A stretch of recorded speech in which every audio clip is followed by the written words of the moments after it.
Magandang umaga po sa bawat isa. Tayo po ay dadako sa salita ng ating Panginoon. So, tayo po ay manalangin sa pagkakataong ito. Aming Diyos, aming Ama, nagpapasalamat kami sa iyong mga salita na mahayag sa araw na ito. Ihanda mo, Panginoon, ang aming mga puso. Hayaan mo na wala pong maging hadlang, kasalanan man ito o mga alalahanin sa buhay, Panginoon, pansamantala po namin itong isang tabi. Bibigyan daan po namin ang pakikinig ng iyong mga salita.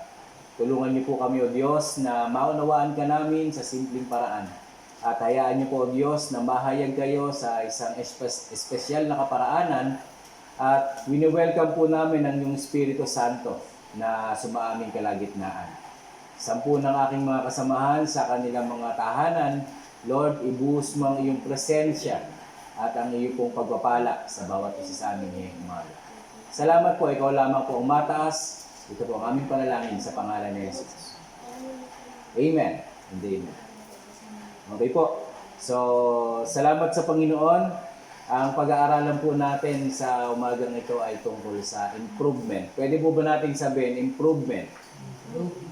Okay, yung improvement, ito po ay pinoproseso sa ating buhay. Kaya kung makikita natin diyan sa ating screen, talagang naroon yung improvement. At kinuha ko po yung ibig sabihin. Ang sabi po dito ay an example or instance of improving or being improved.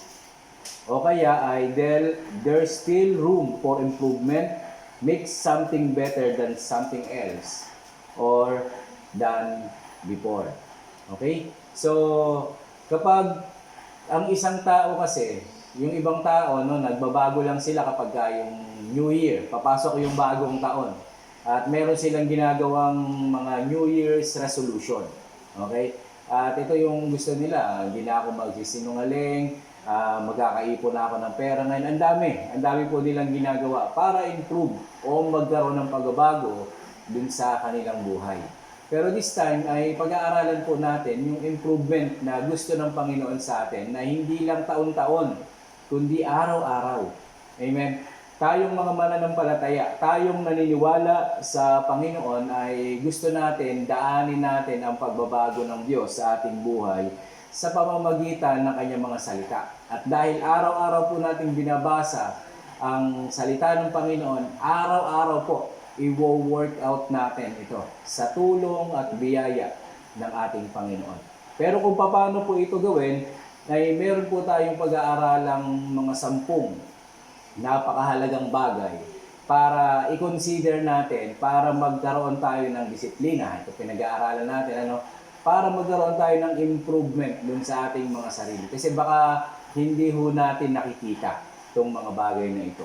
Okay, so number 1, ang sabi po sa 1 John chapter 1 verse 9, if we confess our sins, He is faithful and just to forgive us and to cleanse us from all unrighteousness. Okay? So ito po yung ultimate self-improvement na pwede nating gawin. Okay? Una, ay kilalanin natin na tayo'y makasalanan. Amen?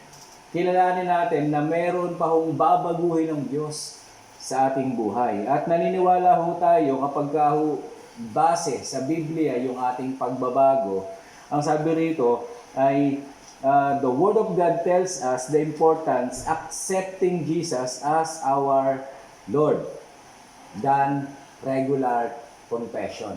Okay po, kasi kapag tinanggap natin si Jesus bilang Panginoon at hindi lang tagapagligtas, Panginoon at tagapagligtas, ay tatanggapin natin yung turo ng Panginoon sa ating buhay. At naniniwala ako na makapangyarihan ito sa buhay ng isang tao para magkaroon tayo ng improvement.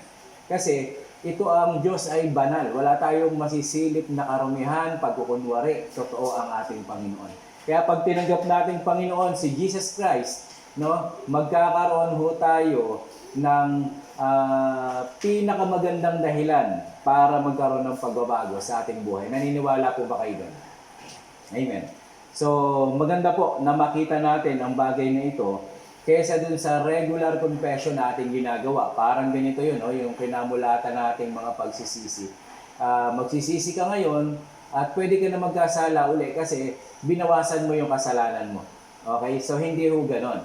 Ang gusto ng Panginoon ay patawarin ho tayo. Ang sabi diyan, to cleanse us from all our unrighteousness. Sa Tagalog, kung aaminin natin na tayo, kung i-confess ng ating mga labi na tayo ay makasalanan at hihingi tayo ng tawad sa Diyos, maaasahan natin na patatawarin tayo ng Diyos sa lahat ng ating kasalanan. At lilinisin tayo dun sa lahat ng ating karumihan.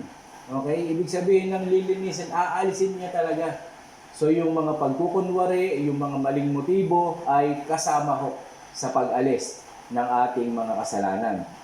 Ito po ay most essential path to pursue is eternal life. Okay? Dahil humihingi tayo ng tawad, kasi nakikita natin ang sarili natin, ayaw natin mag-suffer ng pangwalang hanggan. Amen? Ayaw nating mag-suffer ng eternal. Kaya nakikita ho natin yung mga bagay na walang hanggan sa pagpupursige natin sa biyaya ng Panginoon para ho tayo ay mapawalang sala.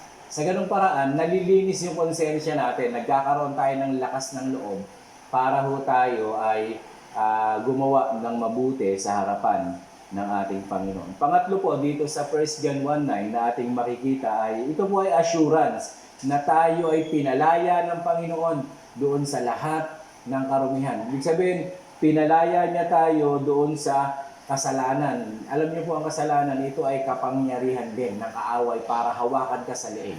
At lagi niya sinasabi sa iyo na padasal-dasal ka pa, ganyan-ganyan ka pa, sinungaling ka naman, mapagkunwari ka naman, ganito, ganyan ka naman.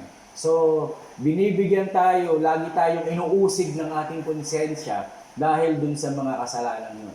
Pero ang sabi po dito, kung sasabihin natin na tayo ay makasalanan, kung aaminin natin na tayo ay makasalanan, ang Diyos ay tapat at banal, maasahan natin patatawarin tayo. Ito po ang pinakamagandang umpisa, pinakamatinding starting point para ho tayo ay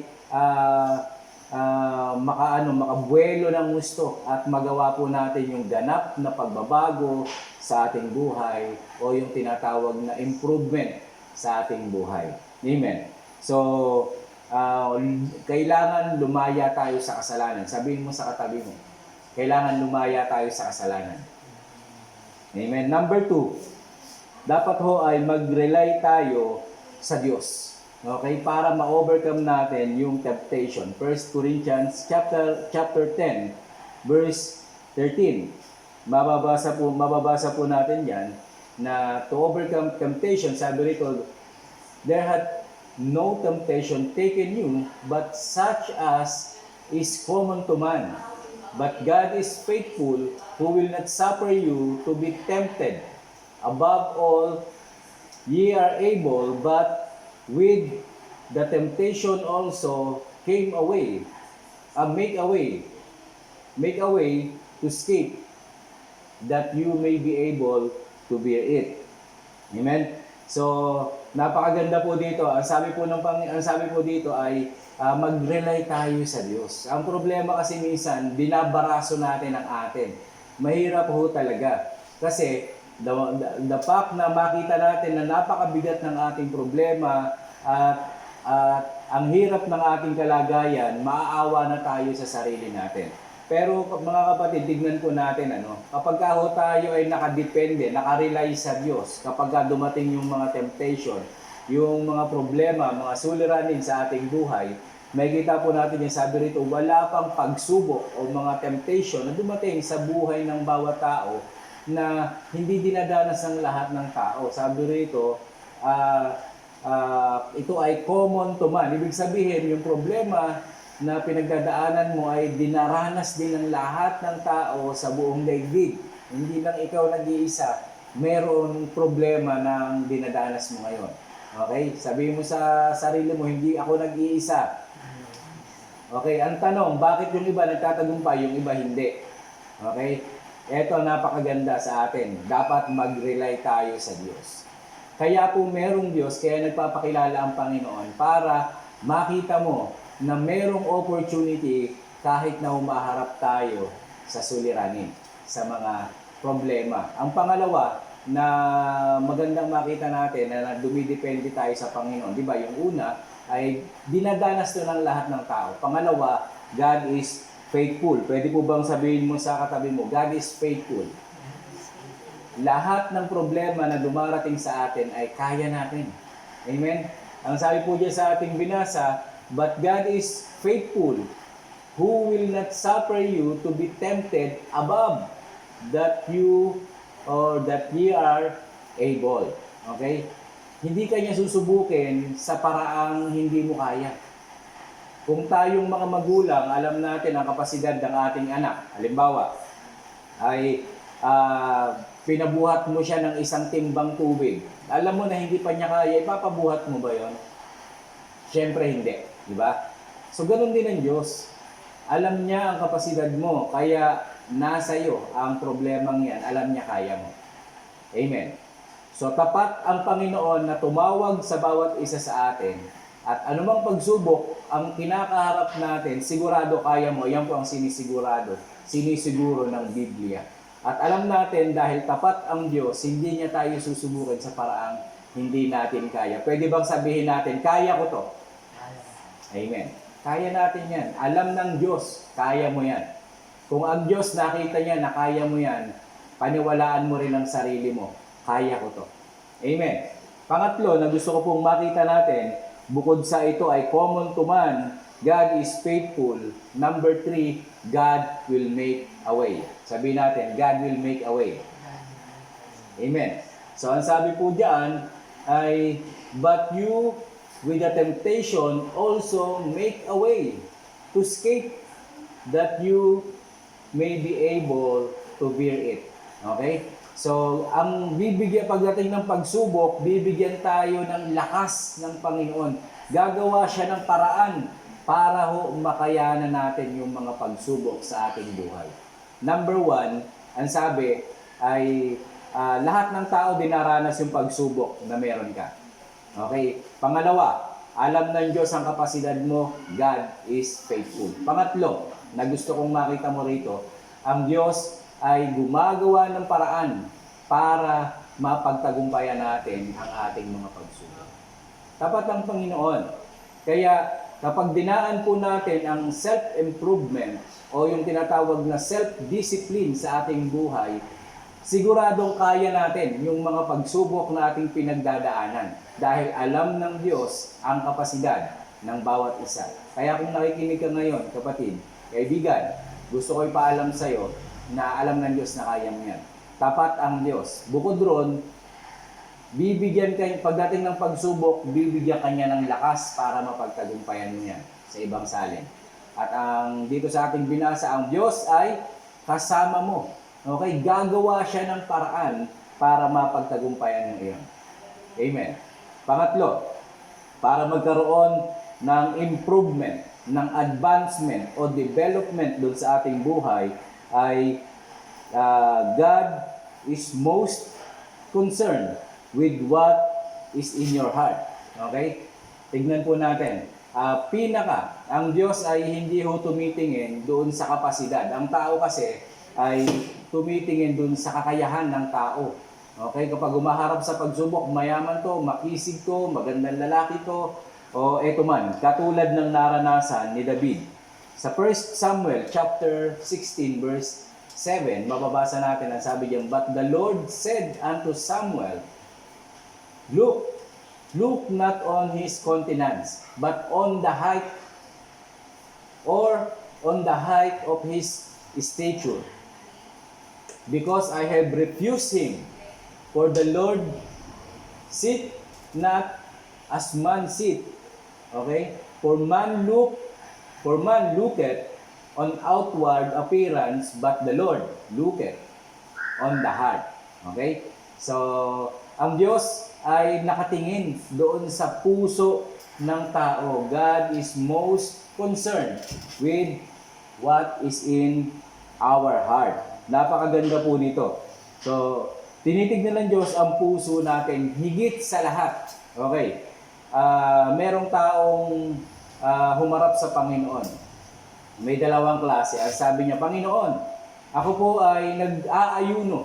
Ako po ay nag-iikapo. Ako po ay nananalangin, di ba? Nagpalayas ako ng demonyo sa inyong pangalan. Ako po ay tumutulong sa mahirap at marami pa na sinabi siyang ginawa. Ang sabi niya, hindi ako katulad noon, isang masamang tao diyan. Oh, pero ano po sinabi ng Panginoon? Lumayo ka sa akin, mapagpaimabaw. Kailanman hindi kita nakikilala. Ang sakit noon. Ang dami mong ginawa. Pero nirefuse ka ng Panginoon. Bakit? Ang Diyos nakatingin sa puso. Ang dami mo ang ginawa, pero mayabang, mapagmataas. So makikita natin ang napakagandang bagay dito, yung pinapakita ng Panginoon at tinitignan ng Diyos ang puso natin. Yung isang tao, okay, hindi makatingin sa Diyos. Dinadagukan niya yung kanyang dibdib at sinasabi, Panginoon, patawarin mo ako. Hindi ako karapat dapat sa iyo. To cut the long story short, sino po ang pinalugdan ng Panginoon?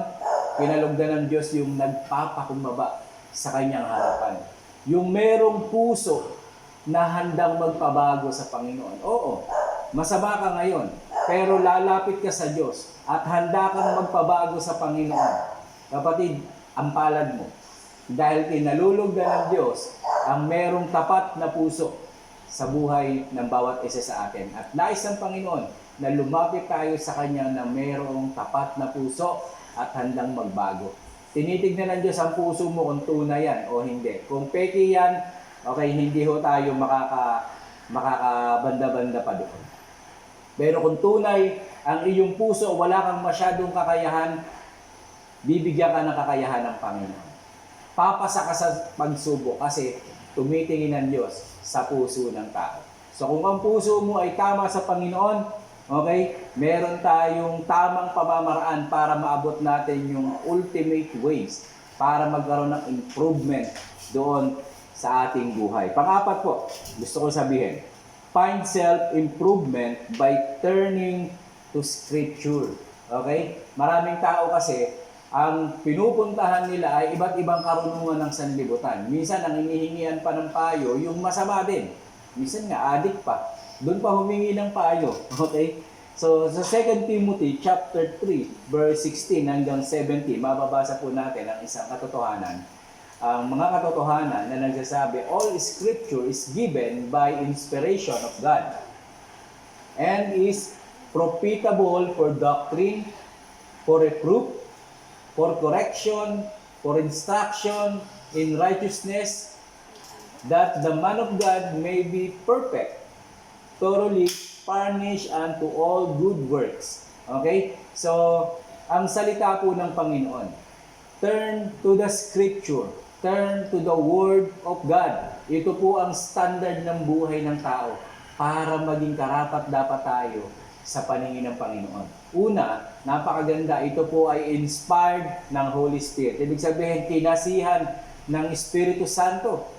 Kaya pagka ginagawa po natin ang salita ng Diyos, tinutupad mo ang plano ng Diyos sa iyong buhay. Kaya po ibinigay sa atin, ipinadala ang salita ng Panginoon ay para po i-apply. Tatandaan po natin mga kapatid. Kaya po tayo nag-aaral ng salita ng Panginoon para i-apply.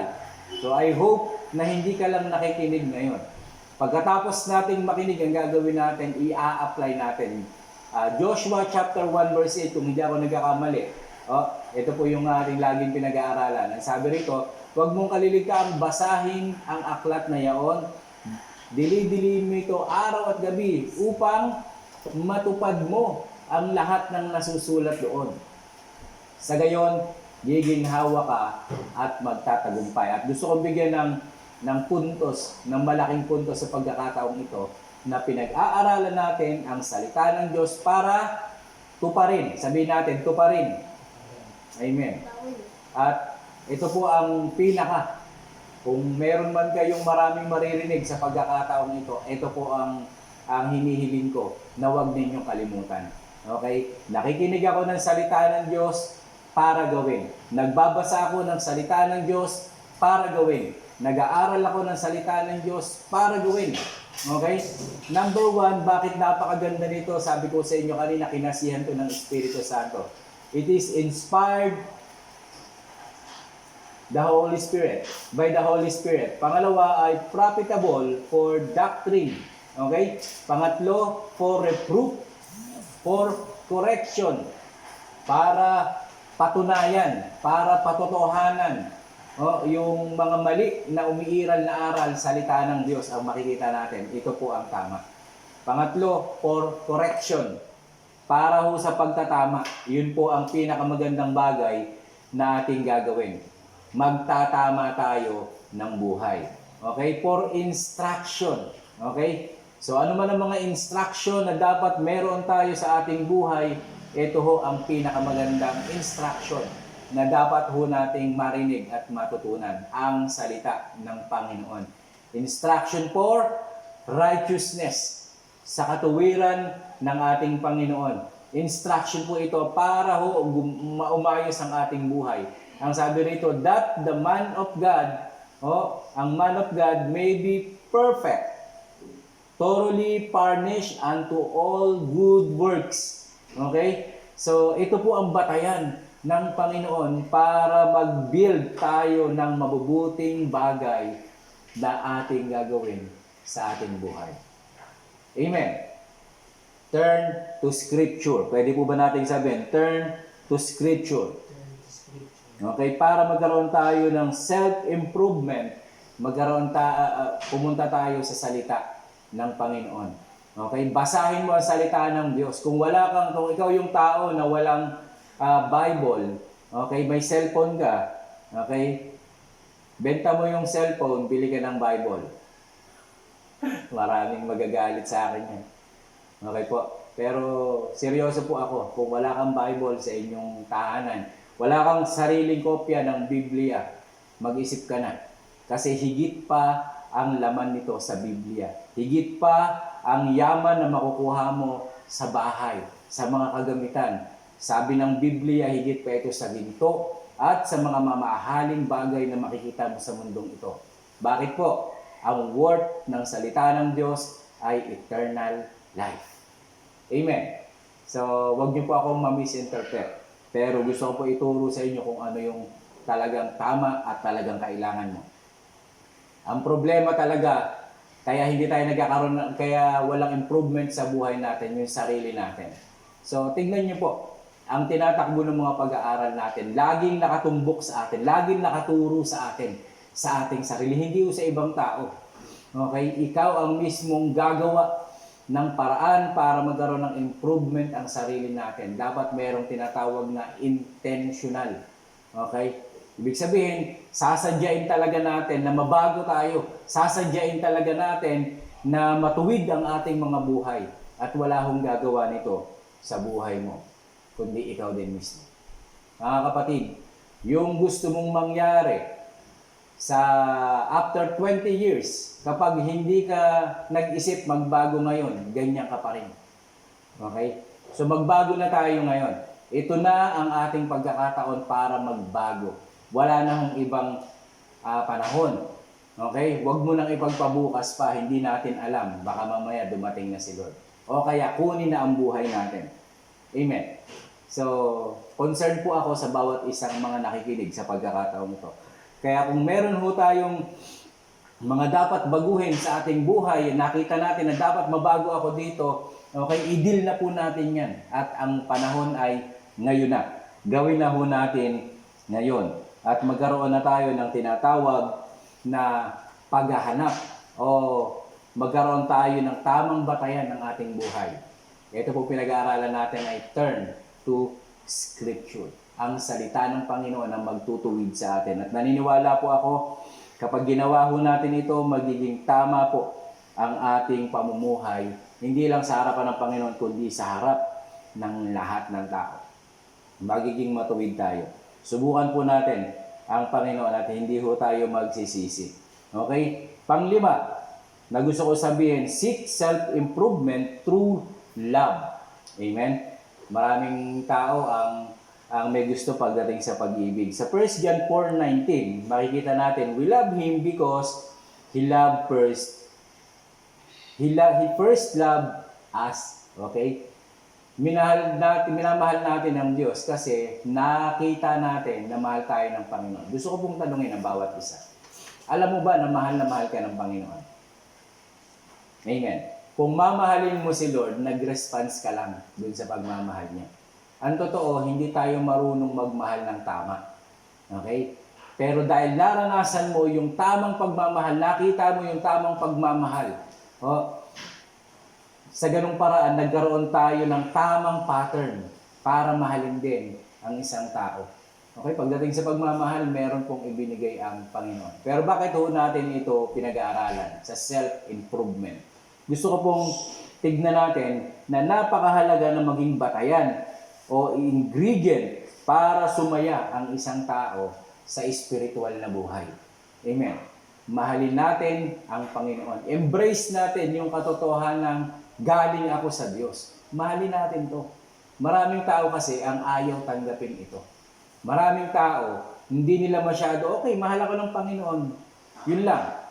Hindi niya na nilaliman kung ano yung ibig sabihin ng pagmamahal ng Diyos sa Kanya. Okay? At bakit natin dapat mamahalin ang Panginoon? Kapag minahal mo po ang Diyos, kapatid, okay? Ito na po ang simula ng improvement. Ito na po ang simula ng disiplina. Ito na ang simula ng tunay na buhay na binabanggit ng Diyos sa Biblia. Kasi ang basihan mo ay ang pagmamahal. Amen? So, napakaraming bagay ang pwede natin gawing batayan. Pero this time, ay gagawin natin ang pagmamahal. At wala ho tayo may pagmamalaki. Hindi natin minahal si Lord dahil tayo lang ang nagmamahal sa Kanya. Hindi ho. Una kang minahal ng Diyos. Sabi mo sa katabi mo, kahit ganyan ka. Okay, hindi na natin isa-isahin. Kung ano-ano masasamang ugali natin, isipin mo, ano-ano ba yung mga masasamang ugali ko. Okay? Ang dami, di ba? Parang naiisip mo ba na dahil ba dyan, minahal ka ng Diyos? Actually, iniiwanan ka nga ng iba. Di ba?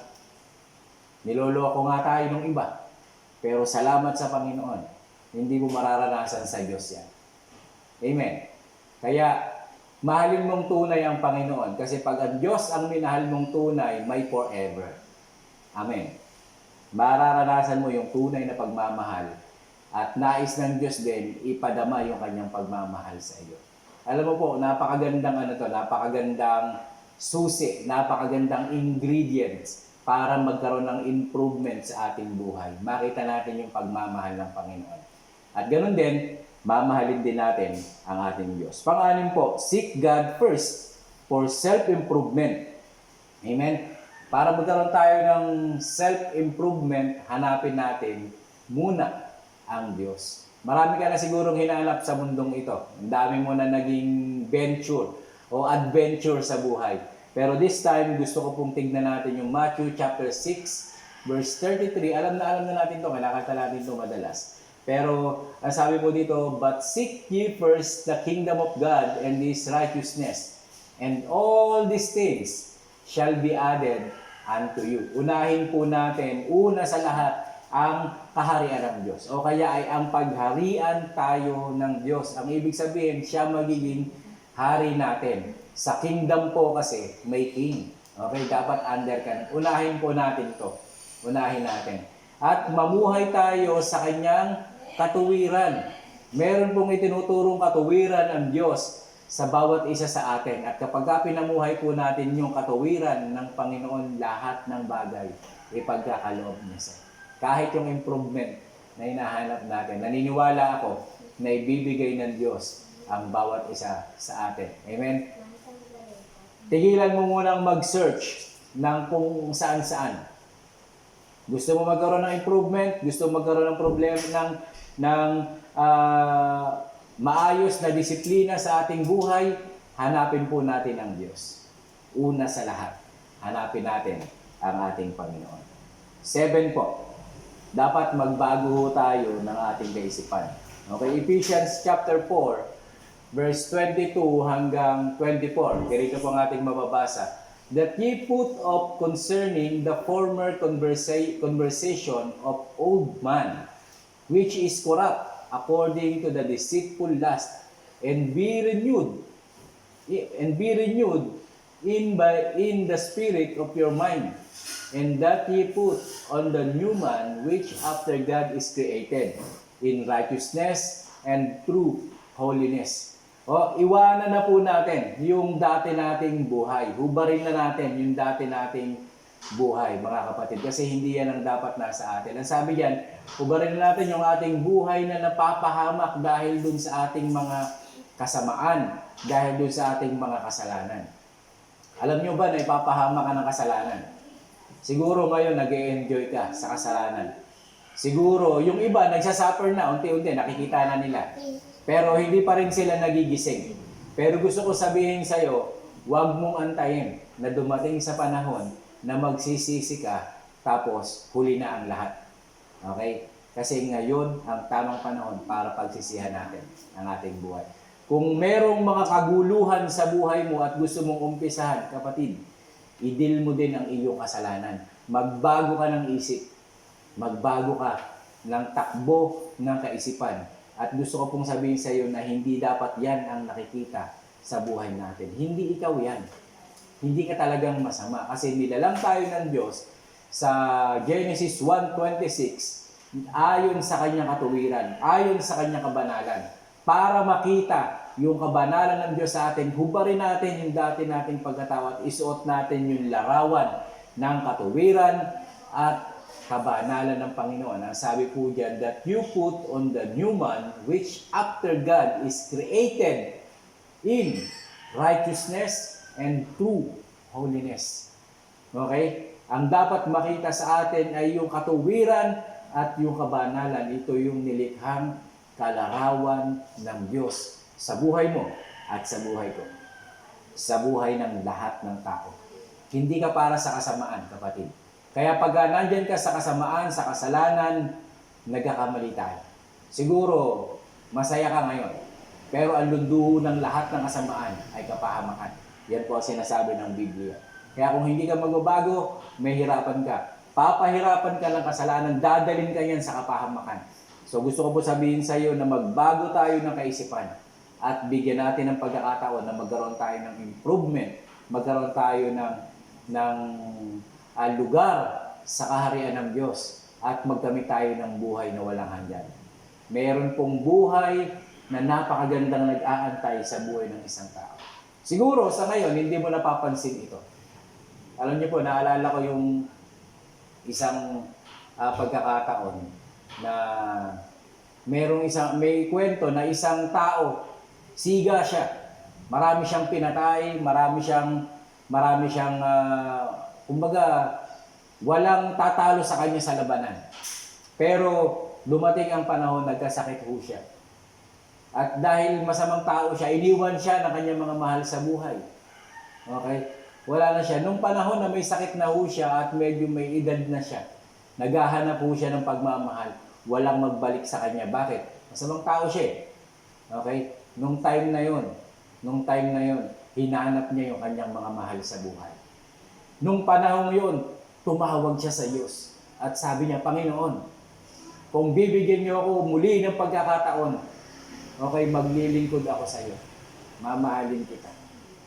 Sabi niya, babaguhin ko buhay ko at mamahalin ko yung mga mahal ko sa buhay. Okay? Alam niyo ang kwento? Kinabukasan, namatay siya. So, alam niyo po, mayroong mga masakit na katotohanan nangyayari sa buhay ng ibang tao. Hindi natin masisi sila. Pero ito po ay hindi ito na aksidenteng nangyari. Ang totoo, pinili niya yung path na yun. Kaya ikaw ang pipili.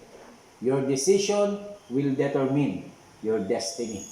Pag hindi ho tayo nagbago ng kaisipan, malabo. Pero pag nagbago ang ating kaisipan, magkakaroon ho ng improvement dun sa ating buhay, mabibuild yung pagiging makadiyos natin. Pangwalo, malapit na ho tayo sa katotohanan. A big lesson, merong malaking lesson tayong matututunan dito sa mundo. The world has it wrong. Okay? Or, do not conform into this world. Romans chapter 12, verse 2. Okay, bababasa po natin dyan, and be not conformed to this world, but be ye transformed by the renewing of your mind, that you may prove that what is good and acceptable and perfect will of God. Huwag tayong tumulad sa mundong ito, sa sanlibutan ito. Huwag natin gawing pattern yung sanlibutan sa pagbabago ng ating buhay. Gawin po nating pattern ang salita ng Diyos sa ating buhay. Sabi ko nga po sa inyo ito, ang lesson na makikita natin sa mundo, mali ang mundo. Merong pagkakamali ang mundo. Pagdating dun sa tinatamang pattern. Tignan po, basahin po natin. Bakit? Ang sabi niya ganyan, be transformed by renewing of your mind, that you may prove. Anong sabi? Para mapatunayan natin what is good. Mapatunayan natin kung ano yung talagang mabuti. What is acceptable? Ano ba talaga yung katanggap-tanggap? And perfect will of God. Kapag ang pinagbatayan mo, mali ang mundo, marami kang mali. Pag pinagbatayan mo, ang batayan ng mundo, marami kang magiging mali. Pero pag pinag-aralan natin ang salita ng Diyos, okay, makikita natin na tama ang Diyos. Siguro sa ngayon, hindi mo nga nakikita yan. Pero gusto ko sabihin sa iyo na nais ng Panginoon na ma-build ito sa ating buhay para tayo ay tulungan ng Panginoon. Number 9, don't trust the heart. Huwag mong pagtiwalaan yung puso mo. Pwede mo sabihin mo sa sarili mo, huwag kong pagtiwalaan ang puso ko. Maraming tao ngayon nabubuhay, mahal kita, ang mali sa isip pero sinunod niya yung puso. Okay? Maraming taong ganyan. Okay? Hindi ko kayo masisisi kasi mundo yan, pero maliho ang mundo. Okay? Basahin po natin sa Jeremiah chapter 17 verse 9. Ang sabi dito, the heart is deceitful above all things and desperately wicked. Who can know? Who can know it? Amen? So, madaya po ang puso. Maniwala ka, ang puso, ang activity niyan, magmahal na magmahal na magmahal na magmahal. Kahit magnanakaw. Kahit adi. Mamahalin yan. Kahit na alam mo, dadalhin ka niya sa masama, mamahalin. Kaya nga merong nagsabi, love is blind. Okay? Pero gusto ko po sabihin sa inyo, mga kapatid, na ang utak ng tao ay idinisenyo sa katawan natin mas mataas kaysa puso para rendahan mo ang puso mo. Okay? Alamin natin kung ano yung ating mamahalin kasi ito ang nais ng Panginoon. Huwag tayong mahulog doon sa kinahulugan ng mundo. Huwag natin gayahin yung mga nagmamahal dahil sa puso lang. Alam niyo po, naniniwala ako ang tunay na pagmamahal merong tamang kaisipan. Amen. At kung sasabihin natin mali ito, hindi po ako nagsabi niyan. Bible po. Okay? Ako po naniniwala ako sa Biblia na mas matimbang dapat ang puso natin, ang isip natin kaysa sa puso. Sapagkat ang Diyos ay nagre-represent ng head. Okay? Merong lugar na inihanda ang Diyos para sa tao. Mahal tayo ng Diyos. Pero nagkasala ang tao, inalis ang tao sa Eden. Imagine, nilagay ng Diyos ang Eden ginawa para sa tao. Pero nung nagkasala ang tao, inalis doon. Okay? Kapag inibig natin na sumuway sa Panginoon, ile-let go tayo ng Panginoon. Total, ayaw mo. Okay? Okay lang. Pero gusto ko po sabihin sa iyo, pinapaulit-ulit ko ito kada ako nagsasalita. Hindi ho nababawasan ang pagka-Diyos ng Diyos kapag binaliwala mo siya. Amen. Tayo ang nawawalan, mga kapatid. Kaya magkaroon tayo ng tamang kaisipan. Rendahan natin yung puso natin. Okay? At tulungan natin na maging tibok ng puso natin ay katulad ng tibok ng puso ng ating Panginoon. Amen? One last word na gusto ko pong sabihin sa inyo, care for our bodies. Amen. Pangalagaan mo ang sarili mong katawan. Sabihin mo nga po sa iyong katabi o sa iyong sarili, alagaan mo katawan mo. Aalagaan ko katawan ko. Amen. Okay po, doon po sa 1 Corinthians chapter 6 verse 19, what now you know that your body is the temple of the Holy Ghost, which is in you, which you have of God, and you are not your own. Alam nyo ba na ang inyong katawan ay templo ng Espiritu Santo? Ito ay hindi talagang inyo. Ito ay pag-aari ng Panginoon o templo ng ating Panginoon. Ito po ay templo ng Diyos. Kaya, kapatid, ikaw ay tagapangalaga lamang. Ikaw ay steward ng sarili mong katawan. Hiram lang natin sa Diyos ang katawan na ito. Kaya dapat para kay Lord, ang magbabalik ng papuri ang katawang ito sa Creator. Amen. Pag-aari ho tayo ng Diyos. Kaya kung ang pinapasaya mo ang kaaway o ang ibang tao lang, hindi ko sinabing huwag tayo magpasaya ng ibang tao. O kasi gusto ng Panginoon ay blessing din tayo. Pero gusto ng Diyos mapapurihan siya mismo diyan sa pag-aari niya. Yan katawang kasi yan ay templo ng ating Panginoon. Kung iyan ay inubos mo sa bisyo dahil nagkasakit, masyado ka abusado sa iyong katawan, okay? Hindi ka makakapaglingkod sa Panginoon. Hindi mapapapurihan ng Diyos sa buhay mo. Para magkaroon tayo ng improvement, magsimula na ho tayo na alagaan ng ating sariling katawan. Para pag gagamitin ka ng Panginoon, ready ka. Amen. Alam mo ba na kailangan ng mga lingkod ng Diyos sa kanyang ubasan? Kailangan niya ng manggagawa. So kapag hindi mo inalagaan yung katawan mo, hindi ka makakapaglingkod sa Panginoon. Amen.